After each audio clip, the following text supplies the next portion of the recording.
L'amour, le désir, le sexe, c'est moi, c'est toi, c'est nous, entre nous.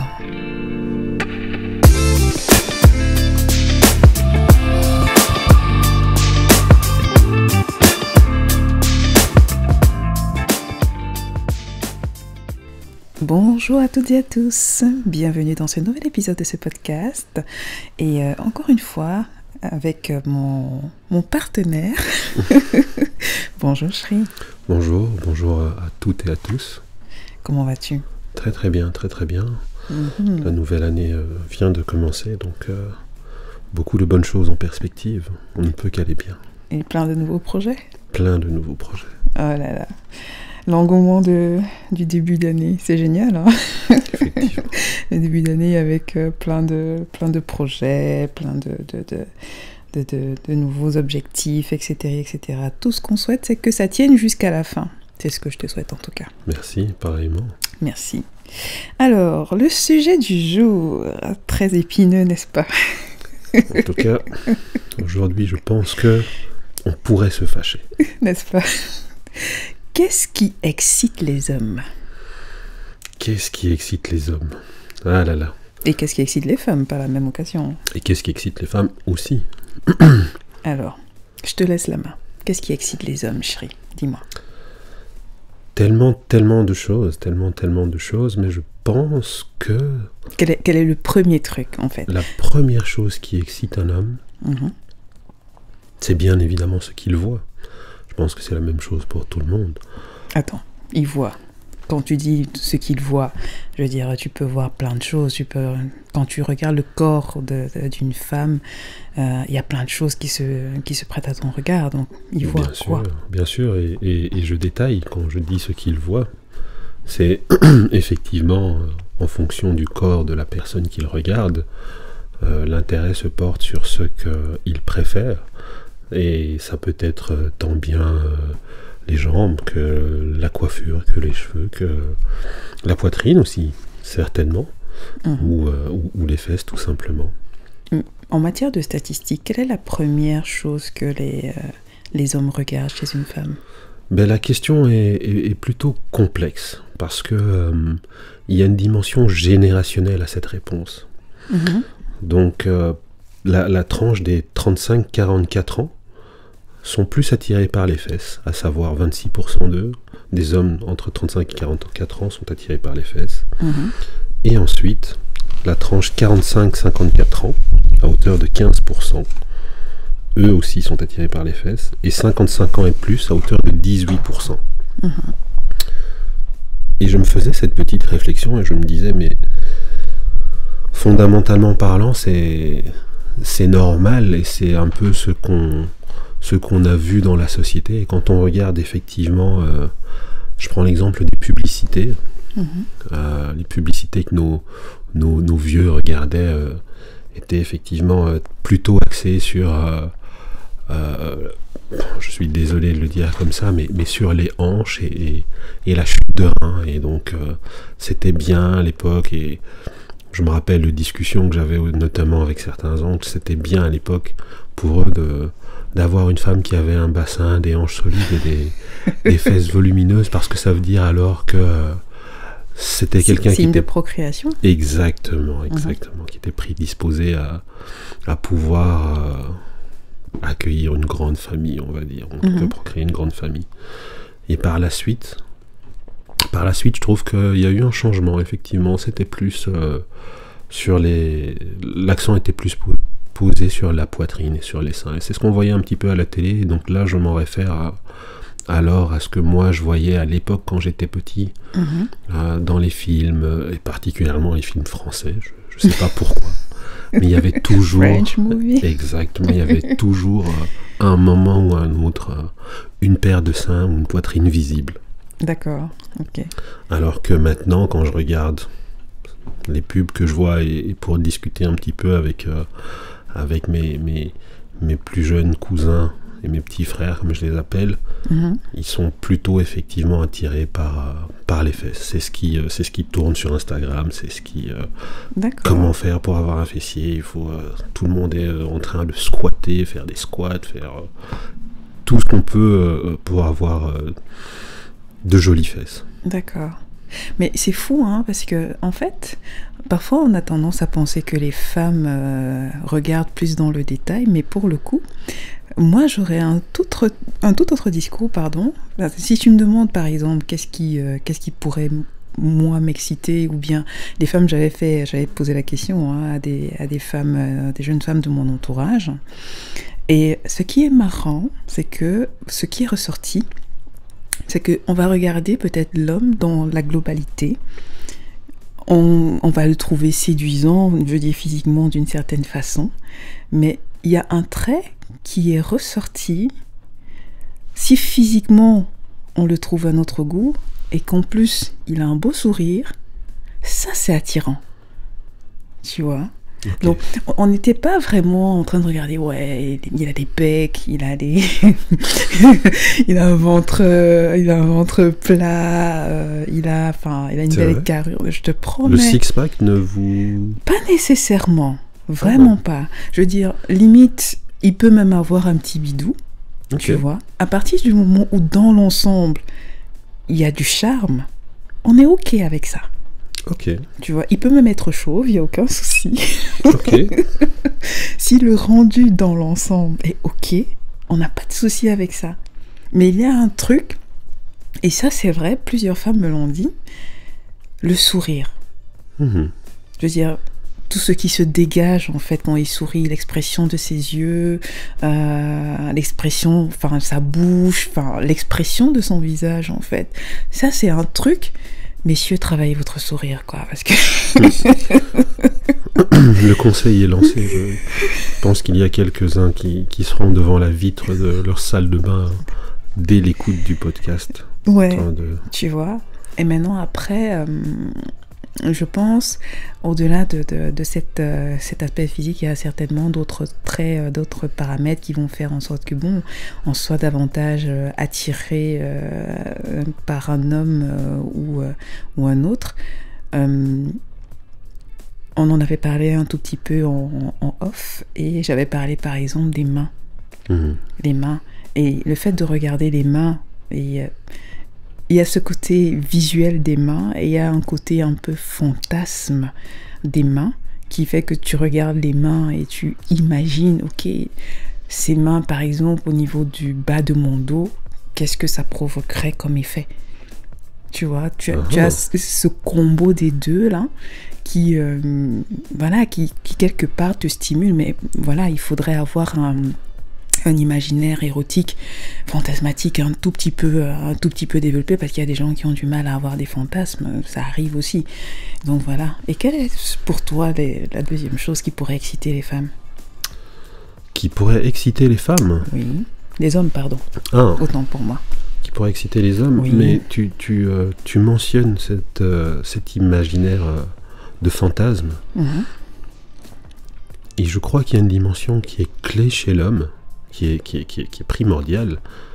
Je m'avance peut-être un petit peu. Avant d'arriver à cette dimension-là, au-delà de ce qu'il voit, comme je le disais, que ce soit la poitrine, les fesses, les jambes ou les cheveux, ou encore tout simplement une attitude générale, je pense que ce qui est clé chez l'homme, c'est l'état d'esprit dans lequel il est. À savoir, je m'explique. Dépendamment de ce qu'il cherche, si c'est effectivement un coup d'un soir, ou alors si c'est quelqu'un avec qui il se projette faire un petit bout de chemin. Et je crois que ça est quelque part chez nous les hommes, ou en tout cas clairement chez moi, mais je pense que je généralise à raison ici, mais je pense que ça, chez nous les hommes, change du tout au tout la perception, en tout cas, ce qui peut nous exciter chez une femme. D'accord. Par exemple, si c'est une femme avec qui tu as juste envie d'un coup d'un soir, tu vas t'attarder juste sur sa plastique, effectivement, tu ne t'attarderas que sur sa plastique principalement. Et encore, là encore, il y a aussi une autre dimension à rajouter, ou en tout cas à prendre en compte, à savoir que très souvent, si tu es dans cet état d'esprit-là, à savoir, c'est pour un coup d'un soir, c'est tes 15 minutes de plaisir, on va dire. Mais même là, c'est délicat dans la mesure où bien souvent, l'homme profite des occasions qui se présentent, là où vous avez toujours le choix. Et donc, même par rapport à cette situation-là, ces 15 minutes de plaisir qu'on cherche, même là, je dirais, tu as beau être attiré par quelque chose auquel tu n'auras pas forcément accès. Donc il y a quand même beaucoup de frustration chez les hommes dans la recherche de ce plaisir. Attends, tu trouves que nous avons toujours le choix? Vous avez plus le choix que nous. Tu trouves? Je trouve, bien. Pourquoi tu trouves que nous avons toujours le choix? Parenthèse, c'est pas le sujet, mais non, c'est une parenthèse. Mais parce que c'est vous qui décidez. C'est vous qui décidez de la finalité, s'il y a acte ou pas. Idéalement, bien évidemment, mais c'est vous qui décidez de s'il y a acte ou pas. Ok, donc là, tu parles juste de l'acte sexuel. Je parle juste de l'acte sexuel. D'accord, ok, d'accord, on est bien d'accord. On parle juste de l'acte sexuel. Bon, ici, on ne parle bien évidemment pas des violences sexuelles. Non, c'est pour ça que je dis, d'accord. Bien évidemment. On ne parle pas de... Excuse-moi l'expression, mais comment on dit ça, le primitif concept du devoir conjugal. Le primitif concept... Est-ce que le devoir conjugal existe encore? Nous ne parlons pas du primitif concept du devoir. Parce que moi, je l'appelle primitif, parce que je me dis, le concept selon lequel une femme doit forcément se donner à son homme parce que c'est un devoir conjugal, je trouve que c'est violent. En effet. Et pour moi, c'est vice-versa. Je veux dire, un homme ne doit pas forcément se donner à sa femme sous prétexte que devoir conjugal. Nous sommes d'accord alors, effectivement, c'est dans les deux sens. C'est dans les deux sens, en effet. Ok, parenthèse fermée. Donc du coup, étant donné que nous avons toujours le choix, vous avez cette frustration de vous dire que bon, ça ne se fait pas. Ça ne se fait pas, voilà, et donc... Comme je dis, alors on retombe sur les occasions qui se présentent et qui ne correspondent pas forcément à ce qui nous excite ou nous émoustille. D'accord. Et donc vous vous contentez de quoi? Du lot de consolation? Ah, tu l'appelles comme ça, mais c'est un peu ça, Mais tu as l'air de l'exprimer comme ça. Mais c'est un peu ça. Mais c'est vraiment ça. Et du coup, quoi, tu vas avec une, genre par défaut? Oui. Ben oui. Mais enfin, quelle idée! Mais on n'a pas le choix, Mais vous avez toujours le choix. On a toujours le choix, mais... Si c'est pas une, ça peut être une autre. Si c'est pas une, ça peut être une autre, ça peut être un... Ah, voilà. Vient la question du moment. Facteur temps, oui. Facteur temps, effectivement. Mais... Bon, à moins que tu aies besoin de te vider là tout de suite maintenant, mais... Si t'as besoin de... Non, mais c'est vrai, si t'as besoin d'égorger ton poireau là tout de suite maintenant, bon, voilà. Comment tu as dit? D'égorger ton poireau. C'est très, très, très poétique. Égorger le poireau. Je ne connaissais pas, je garde. Donc voilà, si c'est là tout de suite maintenant, ok, mais si c'est quelque chose où tu te dis, ok, j'ai rencontré quelqu'un qui me semble bien et j'ai envie de faire un bout de chemin avec, et que peut-être que la personne est déjà en terrain miné, je veux dire, d'accord, si tu es dans l'optique de construire quelque chose, tu peux trouver quelqu'un de bien aussi, et même peut-être qui va au-delà de tes attentes ailleurs, à un autre moment. Tout à fait, mais encore une fois, et tu le mentionnes, l'optique est différente. Donc là, tu parles du cas où tu veux construire et faire un petit bonhomme de chemin. Et donc là, oui, effectivement, tu vas prendre le temps, tu vas chercher à peut-être affiner les critères que tu as en tête et que tu désires voir dans la personne qui est en face de toi. Et du coup, dans ce cas-là, quand tu es face à une personne avec qui tu aspires à construire quelque chose, qu'est-ce qui va t'exciter? Pas juste t'attirer en mode oui, je veux construire quelque chose. Qu'est-ce qui va faire en sorte que tu regardes la meuf et tu te dis j'ai envie de la manger. Mais voilà, mais alors ça va au-delà de la dimension purement physique. Et là, tu rentres dans quelque chose de plus réfléchi, de plus élaboré. Tu vas chercher à savoir ce que la personne pense, quelles sont les valeurs qu'elle a, ce qu'elle a en tête. Et il y a toute une dimension psychologique qui entre en ligne de compte aussi. D'accord. Et dans le psychologique, là, qu'est-ce qui va faire en sorte que, vulgairement, tu te mettes à bander? Oh, waouh! Vulgairement que je me mette à bander, qu'est-ce qu'il va faire? Ben, moi, personnellement, il faut que ce soit quelqu'un qui ait de l'humour, de la répartie. You don't just look good. Il faut aussi que you talk good, si je peux m'exprimer comme ça. Tu peux. Il faut pas juste que ce soit une enveloppe vide, il faut que ce soit aussi une tête bien pleine et bien faite. Et donc, ça, moi, ça m'excite. Entendre quelqu'un qui parle, qui maîtrise son sujet, qui parvient à me faire adhérer, ou en tout cas me faire me questionner sur un sujet ou un autre. Et si en plus elle a une belle plastique, jackpot. C'est l'euro million. D'accord. Mais est-ce que, et du coup je vais revenir sur des choses qui parfois ont l'air d'être des détails, mais pour moi qui ont leur importance. Je pense que tu peux être face à quelqu'un qui a effectivement une bonne plastique et qui maîtrise son sujet. Je pense que moi pareil, je veux dire, j'ai du mal à apprécier la beauté de quelqu'un si je n'ai pas entendu ce que la personne a dit, en fait. Donc pour moi tout ça va de pair. Maintenant, la personne peut maîtriser son sujet et avoir une manière, comment dirais-je, assez agressive d'exprimer son sujet. Par exemple, moi je vais être sensible, dans ce sens-là, je vais être sensible à la délicatesse.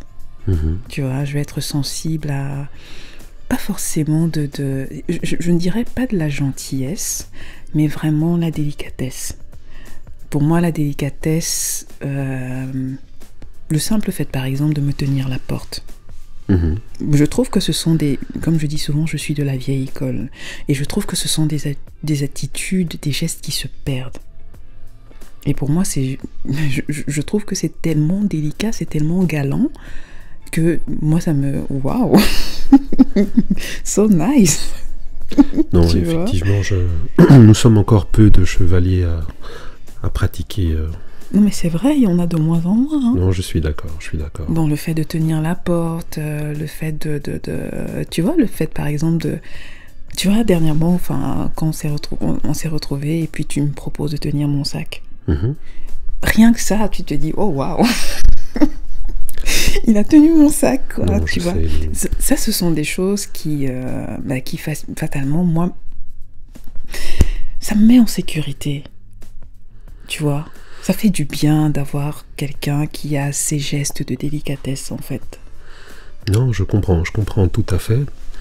Et j'allais y venir un peu plus tard. Et justement, quand tu es dans cette optique de rechercher quelque chose pour le long terme et pas juste le coup du soir, ce qui touche et ce qui marque, c'est aussi dans la dimension de comment on les appelle, les 5 langages de l'amour. Oui. Et donc voilà, si la personne qui est en face de toi parvient, sans le connaître, à trouver celui qui te touche, entre la parole valorisante, moment de qualité, cadeau, service rendu, toucher physique, et que cette personne parvient, sans les connaître, à deviner celui qui te touche particulièrement, ben on est clairement dans ce qui va exciter et émoustiller, et tu vas te projeter, et on entre dans la dimension du fantasme où tu te dis waouh, cette personne-là, ben effectivement, qu'est-ce que ça serait d'avoir ses mains sur mes hanches au sortir du bain. Exactement. Quand tu te dis ok, cette personne est tellement délicate que tu te dis que punaise, au lit, ça doit être waouh. Ouais, c'est vrai quoi. Alors que pas du tout. Et blanc. Déception ultime. Mais bon, après, je pense que ça fait partie de... J'avais écouté un truc qui disait qu'il y avait des hommes qui étaient en réalité, enfin dans la vie quotidienne, qui étaient super gentils, mais qui arrivait quand même dans l'intimité à bâcler les préliminaires, à faire des trucs à la va-vite, quoi. Hyper contrastant. On va pas se mentir, hein. Comme je le disais précédemment, on garde quand même cet aspect Cro-Magnon et binaire 0 et 1, on est des bonhommes. C'est comme ça aussi qu'on fonctionne un peu. Bon, après, bon, je pense qu'il faut avoir un peu de temps, il faut prendre le temps en fait d'apprendre, et je pense que tout s'apprend. Et pour revenir au langage de l'amour que tu disais, je pense, quand je regarde un peu le quotidien et ce qui se dit de plus en plus, je pense qu'il y a pas mal de femmes qui sont sensibles aussi au service rendu. Quand je parle de service rendu, je parle principalement du fait qu'elles se sentent soutenues dans leur quotidien par leur partenaire. Le fait de savoir que oui, je peux compter sur lui pour des tâches ménagères. Je sais que voilà, je ne me sens pas seule, abandonnée avec toutes les charges du quotidien. On parle de la fameuse charge mentale. J'aime pas trop cette expression parce que je trouve que parfois on abuse un tout petit peu de ce concept. Mais il y a un problème justement, le fait de devoir gérer la maison, les enfants, etc. et d'avoir le sentiment qu'on est seul à affronter tout ça et que tu sais que tu as un partenaire qui finalement n'en est pas un, ben ça te coupe toute envie, quoi. T'as pas envie le soir quand tu te couches et qu'il pose ses mains sur toi, t'as juste envie de lui dire hey, on va voir ailleurs si j'y suis, merci. Voilà. Bon. Tu vois, donc la notion de service rendu, je pense que pour beaucoup de femmes c'est super important. D'une femme à l'autre, évidemment, ça varie, hein. Je crois qu'il y en a qui ne vont pas être... Elles ont différentes manières de le manifester. Il y en a qui ne vont pas nécessairement être à cheval sur le fait qu'ils fassent absolument la vaisselle ou la lessive, etc. Et il y en a qui vont apprécier qu'effectivement, ils fassent la vaisselle, qu'ils fassent la cuisine, qu'ils fassent... ainsi de suite, quoi. Donc, oui, la notion de langage de l'amour, effectivement, ça part. Mais je pense que c'est toujours une combinaison. Je suis pas sûr que on soit tous définis par un seul de ces langages, de ces 5 langages. Je crois que c'est toujours une combinaison de l'un et de l'autre. Moi, par exemple, je sais que j'oscille entre un moment de qualité et toucher physique. d'accord. Moi, c'est vraiment ceux qui me touchent personnellement. Si tu parviens à me faire passer un moment de qualité, sans pour autant qu'il soit grandiose, hein, ça peut être au quick avec une bonne conversation et un soda, et que pendant ce moment-là, tu me touches la main d'une certaine façon, voilà, il m'en faut pas plus et tu m'as sous ton charme. Donc je pense pas qu'on soit défini par un seul des langages, mais plutôt par une combinaison de au moins 2. Peut-être un peu de tous, en fait. Moi, je pense qu'on les a un tout petit peu tous, tu vois. Quand je prends les langages de l'amour, on dit souvent que... Voilà, on dit souvent que les gens, ils agissent selon la manière dont ils voudraient être traités, tu vois. Et donc, par exemple, moi, dans mon entourage, on pourrait avoir tendance à penser que moi, mon langage prédominant, ce sont les cadeaux, alors qu'en fait, pas du tout. Pourtant, j'aime bien faire des cadeaux aux gens, tu vois. J'aime faire des cadeaux aux gens parce que ça me fait plaisir de voir le sourire sur le visage, de voir l'expression de leur visage et de sentir qu'ils sont bien et qu'ils vont bien. Mais c'est pas forcément mon langage prédominant, quoique j'apprécie les cadeaux, mais c'est pas mon truc prédominant. Par contre, les moments de qualité et les services rendus. C'est plutôt ça qui te vraiment. définit, Oui, les moments de qualité, les services rendus, les paroles valorisantes. À un moment, oui, mais voilà, pas... Ouais, sans plus.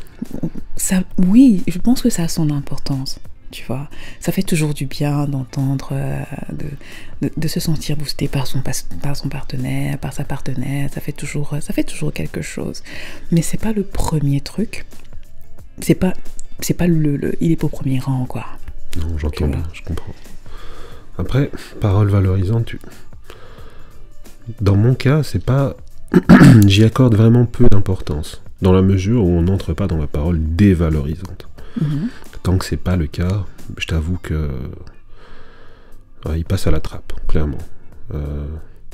Mais comme tu dis, c'est toujours agréable de se sentir boosté par son partenaire, par sa partenaire. Et justement, dans les trucs qui stimulent, tu vois, le fait d'entendre les choses qui excitent, le fait d'entendre justement des mots doux ou bien des mots coquins de la bouche de son partenaire, tu dis, allez, ah oui, ben oui.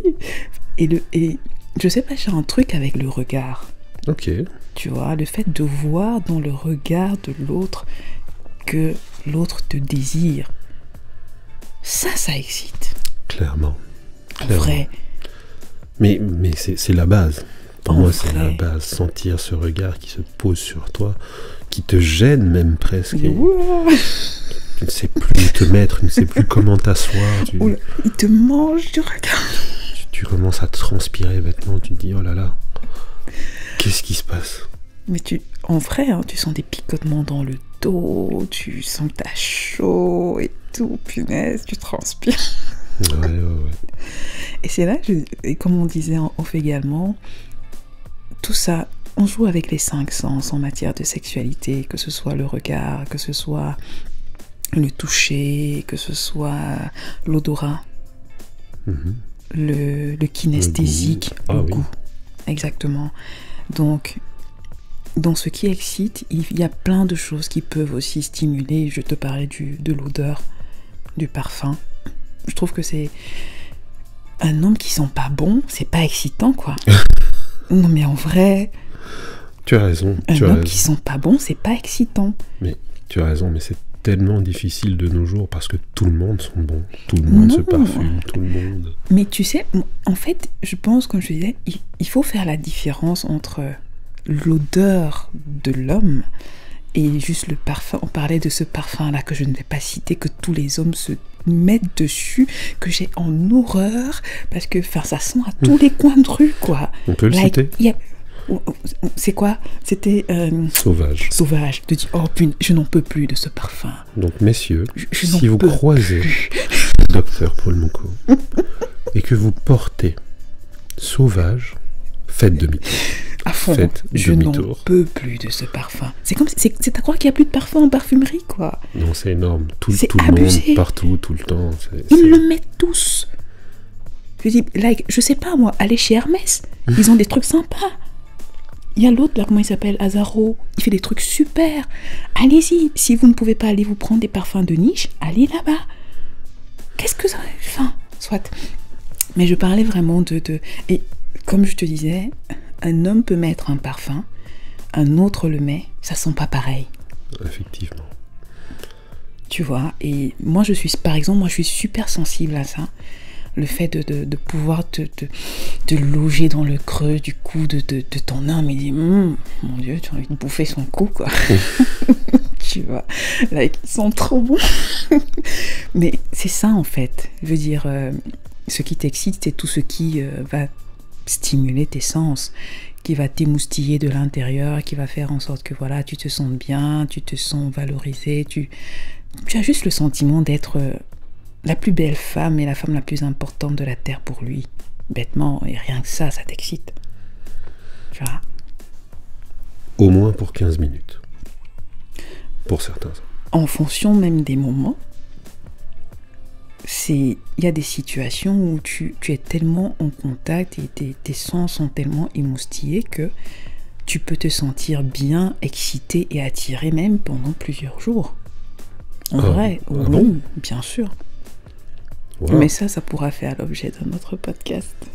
Effectivement. Je ne sais pas si toi tu avais quelque chose à rajouter. On en revient toujours à la même chose, et tu l'as dit, la communication. Gardez toujours vos 5 sens, le goût, le toucher, l'odorat. Le kinesthésie, comme j'aime le dire. Ouvert et à l'écoute de l'autre.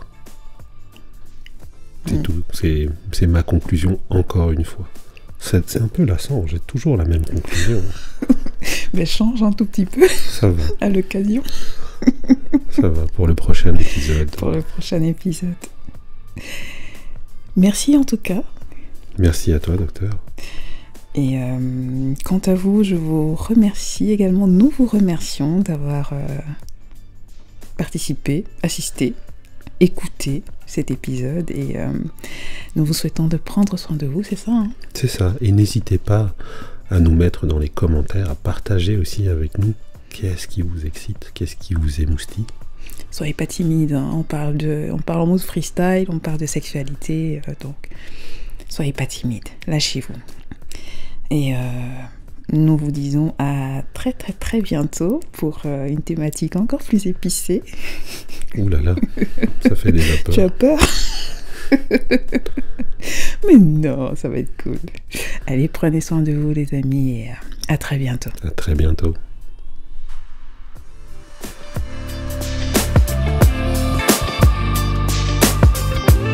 Merci d'avoir écouté cet épisode. S'il vous a plu, n'hésitez pas à lui mettre une note, à mettre un avis et à le partager sur vos réseaux sociaux. Si vous l'écoutez sur YouTube, likez et partagez à vos proches. Pour celles qui le souhaitent, vous pouvez réserver une séance de consultation en ligne avec moi ou réserver votre place pour le prochain.